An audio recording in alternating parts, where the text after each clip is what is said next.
Assalamualaikum warahmatullahi wabarakatuh. Sebelumnya perkenalkan, nama saya Ahmad Ikhwan. Di sini saya akan menjelaskan tentang perekonomian Indonesia di program studi manajemen untuk UAS Perekonomian Indonesia yang berjudul Dampak Politik Terhadap Perekonomian Indonesia. Pendahuluan, perekonomian Indonesia tidak dapat dipisahkan dari dinamika politik. Kebijakan yang diambil oleh pemerintah, baik di tingkat nasional maupun daerah, memiliki dampak langsung terhadap indikator ekonomi seperti pertumbuhan GDP, inflasi, dan tingkat pengangguran. Sebagai contoh, keputusan politik untuk menaikkan harga BBM bersubsidi pada tahun 2022 tidak hanya memicu inflasi, tetapi juga menyebabkan gejolak sosial. Kemudian untuk kerangka teoritis, dalam ilmu ekonomi politik terdapat beberapa teori yang menjelaskan hubungan antara politik dan ekonomi. Salah satunya yaitu teori Keynesian. Teori ini menekankan peran pemerintah dalam mengintervensi ekonomi melalui kebijakan fiskal dan moneter. Contohnya paket stimulus ekonomi selama pandemi COVID-19 yang berhasil mencegah resesi lebih dalam tetapi juga meningkatkan defisit APBN. Kemudian teori institusional, kualitas institusi politik seperti KPK, Bank Indonesia, dan Kementerian Keuangan menentukan seberapa efektif kebijakan ekonomi dapat diimplementasikan.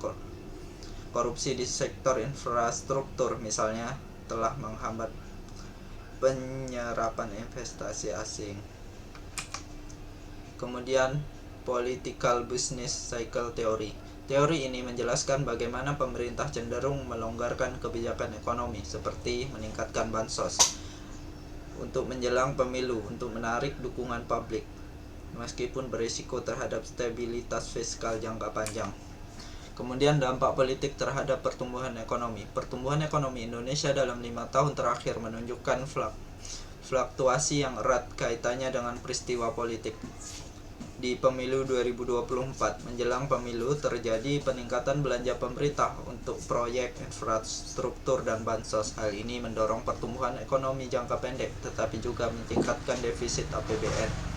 Lalu kebijakan Undang-Undang Cipta Kerja. Undang-undang ini bertujuan untuk menarik investasi dengan menyederhanakan perizinan, tetapi penolakan dari kelompok buruh menciptakan ketidakpastian hukum. Data BKPM menunjukkan bahwa FDI meningkat 12% setelah undang-undang ini diimplementasikan, namun protes buruh mengurangi daya tarik Indonesia di mata investor. Kemudian subsidi energi. Keputusan politik untuk mempertahankan subsidi BBM telah membebani APBN mencapai sekitar 500 triliun rupiah pada 2024, tetapi juga membantu menjaga daya beli masyarakat. Untuk studi kasus, Undang-Undang Cipta Kerja Omnibus Law yang disahkan pada 2020 adalah contoh nyata bagaimana politik memengaruhi ekonomi. Berikut dampaknya. Dampak positif: penyederhanaan perizinan usaha, mengurangi biaya ekonomi bagi UMKM. Lalu investasi asing langsung FDI meningkat signifikan terutama di sektor manufaktur dan digital.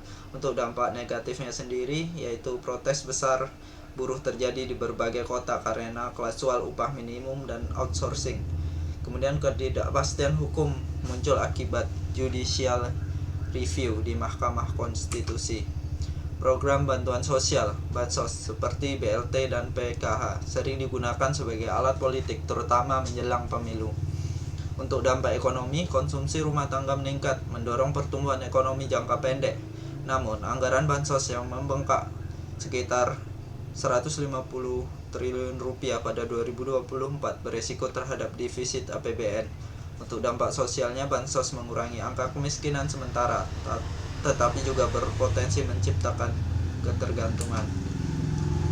Untuk tantangan dan rekomendasi. Untuk tantangan utama yaitu korupsi politik. Kasus korupsi seperti Jiwasraya dan Garuda Indonesia telah merusak iklim investasi. Lalu regulasi yang tidak konsisten, perubahan kebijakan ekspor mineral mentah yang sering berubah-ubah, membuat investor asing enggan menanamkan modal. Kemudian rekomendasi kebijakan, transparansi anggaran, memperkuat peran BPK dan masyarakat sipil dalam mengawasi belanja pemerintah. Reformasi institusi, memperkuat independensi Bank Indonesia dan KPK untuk mengurangi intervensi politik.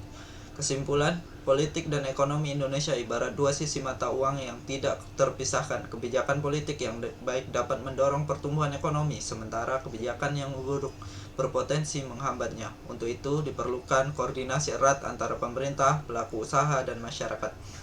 Kemudian kebijakan berbasis data dan bukti, bukan kepentingan politik jangka pendek. Sekian dari saya. Assalamualaikum warahmatullahi wabarakatuh.